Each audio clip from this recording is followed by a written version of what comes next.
Shri M K Haridas, നേരത്തെ ശ്രീ രാഹുൽ ഈശ്വർ സൂചിപ്പിക്കുകയുണ്ടായി, കേരളത്തിന് എന്തോ പ്രശ്നമുണ്ടോ എന്ന് ചിന്തിക്കത്തക്ക രീതിയിലാണുള്ള ലഹരി വ്യാപനമെന്ന്. ശരിക്കും കേരളത്തിൻ്റെ സാമൂഹിക പശ്ചാത്തലം ഇത്രയധികം മലീമസമാകാനുള്ള കാരണം എന്തായിരിക്കാം? കേരളത്തിന് എന്തോ പ്രശ്നമുണ്ടോ എന്നുള്ളത് തന്നെ ചോദിക്കേണ്ടിയിരിക്കുന്നു. എന്തായിരിക്കാം ആ പ്രശ്നം? ഞാനതിൽ കാണുന്ന ഒരു വലിയ പ്രശ്നം നമ്മുടെ അന്യസംസ്ഥാന തൊഴിലാളികളുടെ കേരളത്തിലേക്കുള്ള ആധിക്യമാണ്. നമ്മുടെ ഈ പെരുമ്പാവൂരിനെ നമുക്ക് ഭാവിയിൽ വലിയൊരു അപകട മേഖലയായിട്ട് നമുക്ക് പ്രഖ്യാപിക്കേണ്ട അവസ്ഥയിലേക്കാണ് പെരുമ്പാവൂരും ആലുവ പരിസരങ്ങളും പോയിക്കൊണ്ടിരിക്കുന്നത് എന്നുള്ളത് മനസ്സിലാക്കണം. ഇപ്പൊ ഈയിടെ കണ്ണൂരുണ്ടായിട്ടുള്ള സംഭവം രോഹിണിക്ക് ഓർമ്മ ഉണ്ടായിരിക്കും. ഉറങ്ങിക്കിടക്കുന്ന മകനെ അമ്മ പോലീസിനെ വിളിച്ച് പിടിപ്പിച്ചു. കാരണം അവൻ ലഹരി ഉപയോഗിച്ചിട്ടാണ് കിടക്കുന്നത്. എനിക്ക് അവൻ ലഹരി ഉപയോഗിക്കുമ്പോഴൊക്കെ എന്നെ ക്രൂരമായിട്ട് പീഡിപ്പിക്കുന്നു. ഇനിയും എനിക്ക് പിടിച്ചു നിന്ന് കഴിഞ്ഞാൽ എന്റെ ജീവൻ നഷ്ടപ്പെടും. അതുകൊണ്ട് അവനെ പിടിച്ചുകൊണ്ടു പോകാൻ പറഞ്ഞിട്ട് പിടിച്ചുകൊണ്ടു പോകുന്ന സീൻ നമ്മൾ കണ്ടു. ഒരമ്മയ്ക്ക് അങ്ങനെ ചെയ്യേണ്ടി വരിക എന്ന് പറഞ്ഞു കഴിഞ്ഞാൽ നമ്മുടെ കേരളത്തിന്റെ സ്ഥിതി ഇവിടെ രാഹുൽ ഈശ്വർ പറഞ്ഞതിനേക്കാൾ ഭയാനകമാണ് എന്ന് നമ്മൾ മനസ്സിലാക്കണം.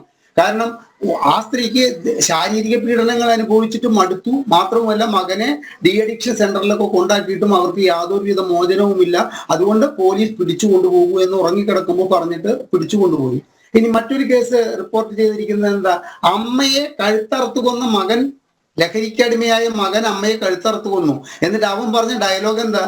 എന്നെ പോലൊരു മകന് ജന്മം നൽകിയ അമ്മയ്ക്ക് കൊടുക്കാവുന്ന ഏറ്റവും ലളിതമായ ശിക്ഷയാണ് ഞാൻ നൽകിയിരിക്കുന്നത്. അത് കൊടുത്തേ മതിയാകൂ, അവർ അതിന് അർഹയാണ് എന്ന് പറയേണ്ട അവസ്ഥയിലേക്ക് സാംസ്കാരിക കേരളം വളർന്നുവെങ്കിൽ, ജയിലിലേക്ക് മകനെ കാണാൻ വേണ്ടിയിട്ട് പോയ അമ്മ കയ്യിൽ കരുതിയിരുന്നത് കഞ്ചാവാണെന്ന റിപ്പോർട്ട് പുറത്തു വന്നു. കണ്ണൂർ സെൻട്രൽ ജയിലിലേക്ക് മകനെ കാണാൻ പോയ അമ്മ കൊണ്ടുപോയിട്ടുണ്ടായിരുന്നത് കഞ്ചാവാണത്രേ. കാരണം മകനെ ഏറ്റവും, അപ്പൊ അവരോട് ചോദിച്ചപ്പോൾ അവർ വളരെ ഇന്നസെന്റ് ആയിട്ട് പറഞ്ഞത്, അവനെ ഏറ്റവും സന്തോഷകരമായിട്ട്, അവനെ ആനന്ദകരമായിട്ട് കാണണമെങ്കിൽ അവൻ കഞ്ചാവ് വലിക്കണം.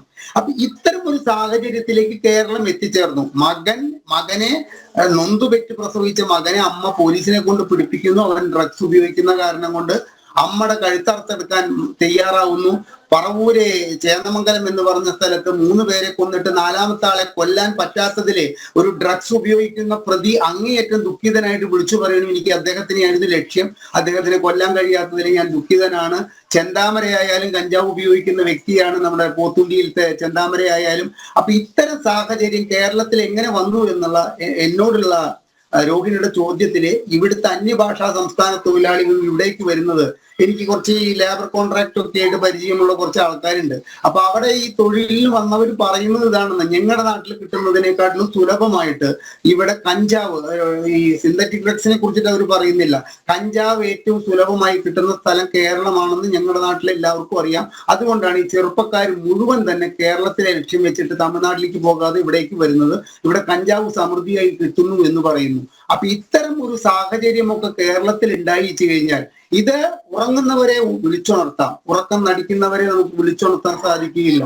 ഇവിടെ പാലക്കാട് ലഹരി വിരുദ്ധ പരിപാടി ഉദ്ഘാടനം ചെയ്തുകൊണ്ട് വെള്ളപ്രാവുകളിൽ വെള്ള ബലൂണും ആകാശത്തേക്ക് പറത്തിക്കൊണ്ട് MP രാജേഷ് പാലക്കാട് നിന്ന് തൃശ്ശൂർ കവർ ചെയ്യുന്നതിനെക്കാട്ടിലും മുമ്പ് നെന്മാറ എന്ന് പറഞ്ഞ സ്ഥലത്ത് 6 വീപ്പ ഈ വാഷ് കലക്കി വെച്ചതുമായിട്ട് പിടികൂടിയത് ഈ പാലക്കാട് MP രാജേഷിന്റെ പരിപാടിക്ക് നേതൃത്വം കൊടുത്ത DYFI നേതാവിനെയാണെന്നുള്ളത് അങ്ങേയറ്റം എന്നെ ചിന്തിപ്പിച്ചു. എന്താണ് ഈ കേരളത്തിൽ കേൾക്കുന്നത്? 6 വലിയ വീപ്പ വാഷ് കലക്കി വെച്ചിട്ടുണ്ടായിരുന്നു. വൈകുന്നേരം എക്സൈസ് പിടികൂടിയപ്പോൾ അത് കലക്കി വെച്ചിരിക്കുന്നത് ഈ കാലത്ത് പാലക്കാട് പരിപാടി നടത്താൻ വേണ്ടിയിട്ടുള്ള എല്ലാ നേതൃത്വവും കൊടുത്തൊരു വ്യക്തിയായിരുന്നു അദ്ദേഹം. DYFI പ്രവർത്തകനായിരുന്നു. അപ്പൊ രാഷ്ട്രീയ പ്രവർത്തകരെ, ഇപ്പോ ഇവിടെ നമ്മുടെ MP ഗോവിന്ദൻ പറഞ്ഞു കുടിക്കുന്നവർക്ക് പാർട്ടിയിൽ സ്ഥാനമില്ല, ബിനോയ് വിശ്വം പറഞ്ഞു കുടിക്കാം പക്ഷെ റോട്ടിൽ വീണ് കിടക്കരുത് എന്ന് പറഞ്ഞു. അപ്പൊ ഈ സർക്കാരിന്റെ ഇപ്പൊ കഴിഞ്ഞ 9.5 വർഷക്കാലത്ത് അല്ലെങ്കിൽ 9 വർഷക്കാലത്തെ പ്രവർത്തനം നോക്കിക്കഴിഞ്ഞാൽ എല്ലാം ഒരു പ്രഹസനം, ഞങ്ങൾ ഇതിനെതിരെ പടപൊരുതുന്നു എന്നുള്ള ഒരു പ്രഹസനം നടത്തുന്ന വിധത്തിലുള്ള കാര്യങ്ങളാണ് അവർ ചെയ്തിരിക്കുന്നത്. പെരുമ്പാവൂർ എന്ന സ്ഥലം കൊണ്ട് മാത്രമാണ് കേരളത്തിലെ ഡ്രഗ്സ് ഇത്ര വ്യാപിക്കുന്നത് എന്ന് ഞാൻ വിശ്വസിക്കുന്നില്ല. പക്ഷെ ഉപയോക്താക്കൾ കൂടുന്നത്, ഇത് ഉപയോഗിക്കാതെ ഞങ്ങൾക്ക് നേരം വെളുപ്പിക്കാൻ കഴിയാത്ത ഒരു അവസ്ഥയാണ് ഉള്ളത് എന്നുള്ള നിലയ്ക്ക് ഇതിന്റെ കൂടുതൽ വാങ്ങലും സംഭരിക്കലും നടക്കുന്ന ഒരു ഏരിയയായിട്ട് പെരുമ്പാവൂരും ആലുവയും മാറിയിട്ടുണ്ട് എന്നുള്ളത് പോലീസുകാരിൽ നിന്ന് തന്നെ ലീക്കാവുന്ന സംഗതിയാണ്.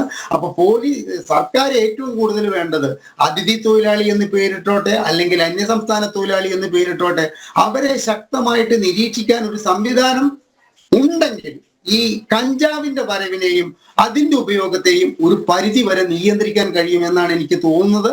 അതിന് സർക്കാർ ഈ പറഞ്ഞതുപോലെ തന്നെ ഈ നമ്മൾ പറയില്ലേ സാഹിത്യ നായകന്മാരെ, സിനിമാ നടന്മാരെ, അതുമാതിരി തന്നെ റിട്ടയർ ചെയ്ത പോലീസ് ഉദ്യോഗസ്ഥരെ, എന്തിനേറെ പ്രതിപക്ഷത്തെ കൂടി ഉൾക്കൊള്ളിച്ചുകൊണ്ട് ഇവിടെ ഡാൻസ് ഓഫ് പോലുള്ളൊരു ഒരു സേനയല്ല വേണ്ടത്.